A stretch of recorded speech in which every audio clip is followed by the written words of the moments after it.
মাইকের আওয়াজ পাইতেছেন রে সিলিকুটের মানুষ, আজকে এমন একটা মাহফিলের মধ্যে আপনি আমি বসে গেলাম, যেই মাহফিলটা এখানে যারা বসে বসে আমার মাওলার এশকে পাগল পারা হইয়া, আমার নবীর প্রেমে পাগল পারা হইয়া আজকের এই ময়দান থেকে যারা তওবা করে নিবে, আমার আল্লাহ তো ওই বান্দা বান্দিগুলোরে খালি ফিরাইয়া দিতে পারে না। আল্লাহ বলেন, আমি আল্লাহ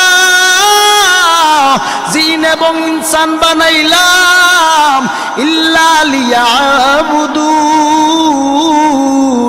আমি আল্লাহ জিন এবং মানুষ বানাইলাম একমাত্র আমি আল্লাহ তাআলার ইবাদতের জন্য।